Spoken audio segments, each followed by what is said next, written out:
So I want to hear all about your experience at Arkansas. Like, tell me the highlights. Tell me what you loved. Tell me what you struggled with, and let's just talk about kind of where you are, because you're back now. Yeah. So tell me a little bit about your experience. So I transferred to Arkansas, and just like being in the SEC is unreal.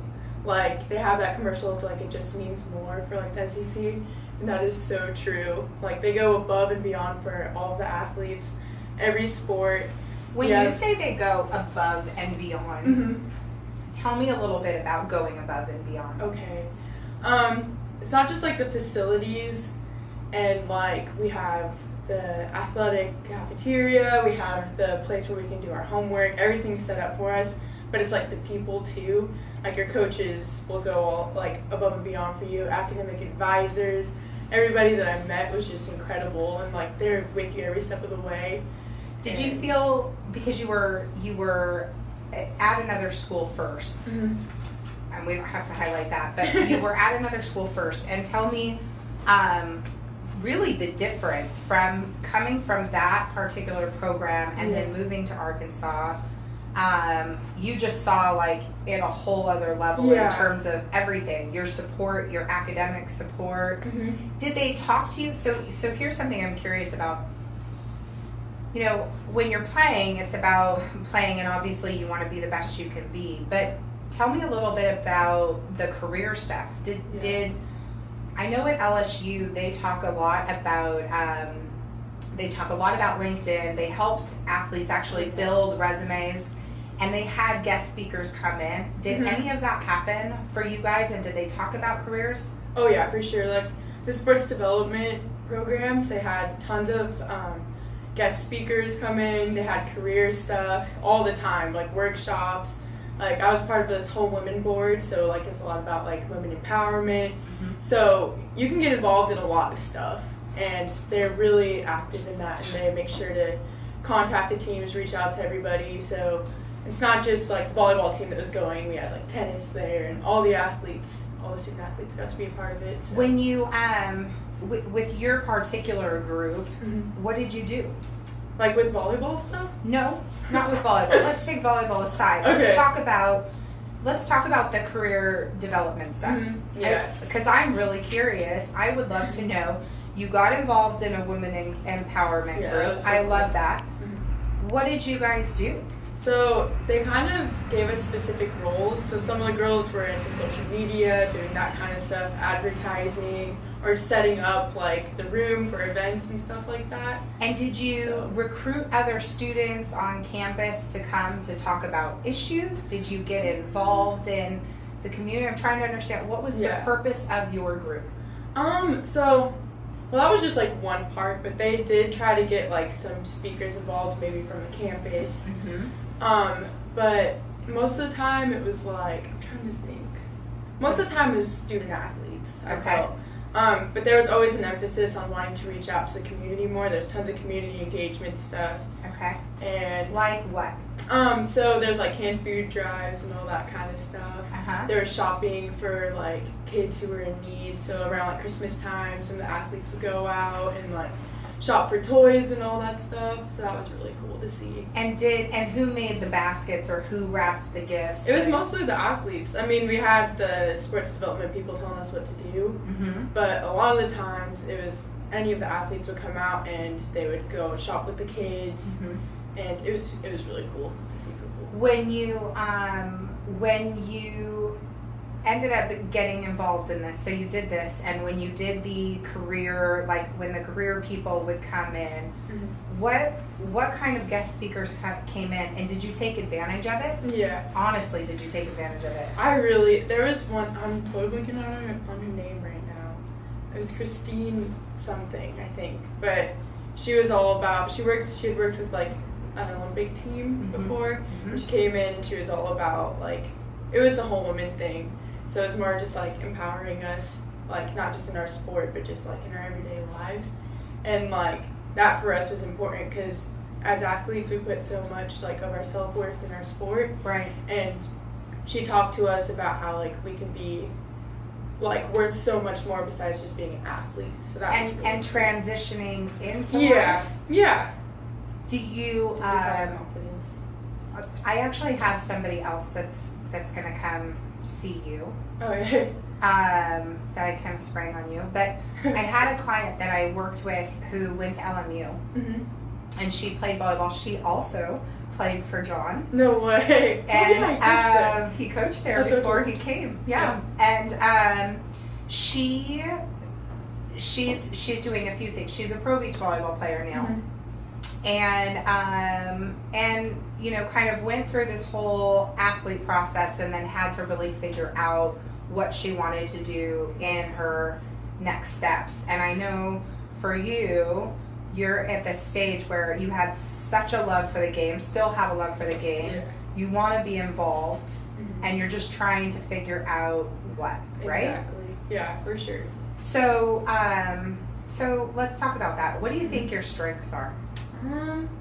I like people and I like talking, and You like being goofy. I am pretty goofy, yeah. And I guess just like kind of being honest, even if, like, I don't know, staying honest, like staying true to myself and making sure people around me are comfortable.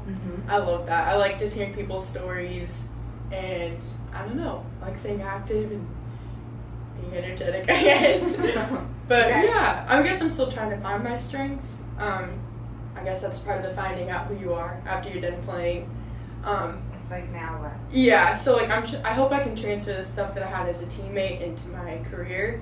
So I always tried to be that person who would like lift my teammates up, like even if I wasn't playing well, and like you're naturally gonna get down on yourself, but just getting out of yourself and being there for other people, I think is really important as a teammate. So hopefully I can do that in my career somehow. So, so most, just so you know, most athletes when they transition out really struggle with this whole transition. Yeah. And I've heard that for the sure. rate of depression is like pretty high. Yeah. And you just kind of struggle in it because volleyball has been your whole Everything. life. It's been everything. And so now it's like, what do I do? Yeah. How do I So true. how do I transition into this next part of my life?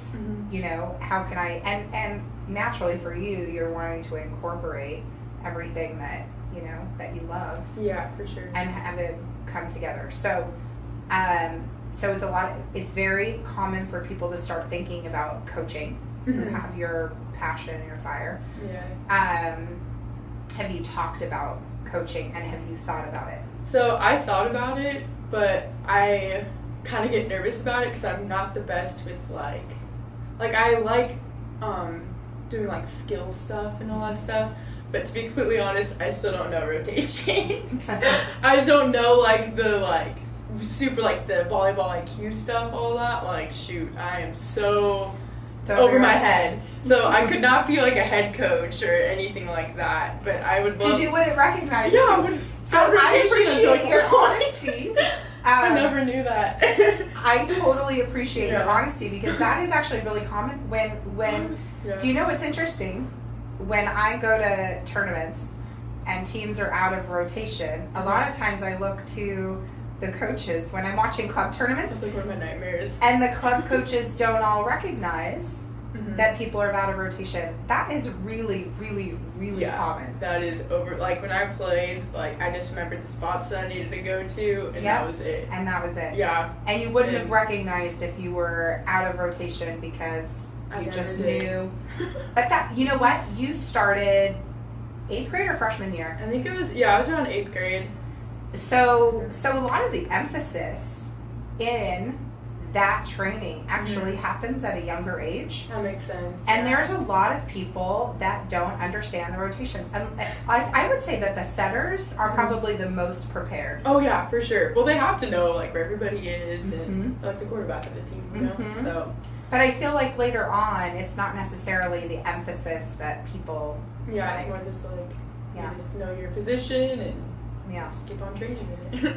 So, so tell me some of the things that you've thought about? Obviously, we had a relationship. Yeah. Tell me about what you thought about, like, as you transitioned back. It's funny because I'm friends with your grandma on Facebook, and so she and I talk. Yeah. She's very active on her She's Facebook. very active on Facebook. Well, you know what? Especially, so she's ill, obviously, and spends a lot of time at the hospital and a lot of time hooked up to IVs and chemo and the whole thing. And so naturally, you've got to have something to do to kill your time. She loves it. So she hangs out on Facebook. She has Facebook. She has her fantasy football league. So yes, she's doing her thing. I know. She's posting about it all the time. Okay.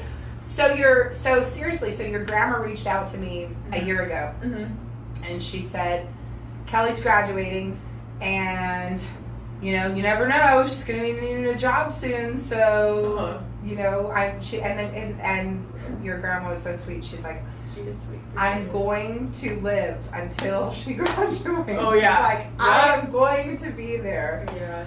So number one, I think it's so cool that she actually was like. She was there at senior night and everything. It was really special. She couldn't come for graduation, right? No. Too sick. Yeah, she wasn't feeling too good for that. But yeah. She worked really hard treatment-wise and everything to make it to senior night, so she was just like glowing. She was sure. She loved it. I loved all the pictures. Yeah. But she reached out to me and she's like, I know Kelly's gonna try and figure out what she can do after graduation's coming. Like she's gonna I know she's gonna reach out because she's gonna need something. So I was actually prepared because I knew. I think my grandma networking for me. She knows what's up. She is so funny. Yeah. So she talked about you obviously having an amazing time in Arkansas, that you were going to transition out, that you were going to do something.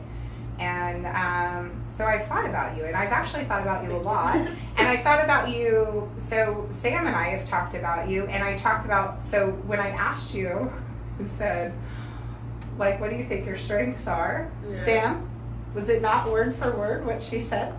Absolutely. Whoa. Yeah. No, for real. It was spot on. I said, so she's super social. She has a lot of fun. She's goofy. She's super outgoing. She's the kind of person that we want there, like out networking and talking to people, because that would be your strength. And we were talking about how to fit you in, like, where do you fit in this puzzle piece, and what can we do to take advantage of you, because I loved working with you. Oh, thanks. That's good to hear. No, like, there are people that, and Avery's another one. Her and her mom are coming in, and Avery and her mom, Jill came into my life, and they were one of my first clients. Okay. They met me early on, and were kind of like my cheerleaders and helped me navigate. Jill did a lot of things to help me network. I come across as being very social, very outgoing. I'm extreme. I have a lot of vanity, but I come across as being really, really outgoing. And the truth is that I actually have a lot of parts of me that are introverted, that I have a hard time going up and just talking to people. Where Sam, who is another huge blessing in my life, will talk to anybody. Like, we'll get into an elevator, and Sam will start a conversation. I feel that. Yeah. The guy. It's too awkward when it's quiet.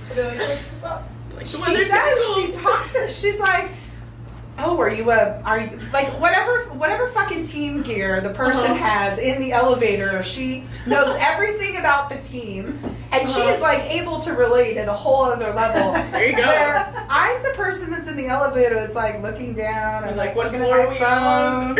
I'm going, fuck, what are we going to talk about? Are we almost to the floor? Like, I gotta get out of here. But Sam's the total opposite. So for us, it's been a huge blessing, because I feel like, balance. I'm getting more comfortable. Even when I go do the public speaking, this year we got contracted and we're speaking at prep volleyball events all over the country, and it's getting in front of people. I've never really had a problem getting in front of people and talking to people. Once I get started, I'm fine. Yeah. But we were in Cleveland last week, and it was kind of a slow start, and parents are trickling in, and like I really had to force myself to just say, so, you know, where's everybody from? And like try and break the ice in the room because it's kind of uncomfortable just standing up there. Can be scary though. I love it when we start, but when it's like right before, it's like it's kind of just awkward to stand and look at everybody and they're like looking at you and, you know, getting started. So yeah, so that's it. So so we have a new program that we're launching, and the program's called Scout Scholar. Okay. So the service that you went through when you were a part, like working with me through this whole journey, that program is still about, and it's fantastic, and we're continuing to grind and work, and we're getting clients. But I'll tell you what's happening. So around the country, because our social media presence has become so significant, we get the same messages every day from people. Like, how do I start my journey?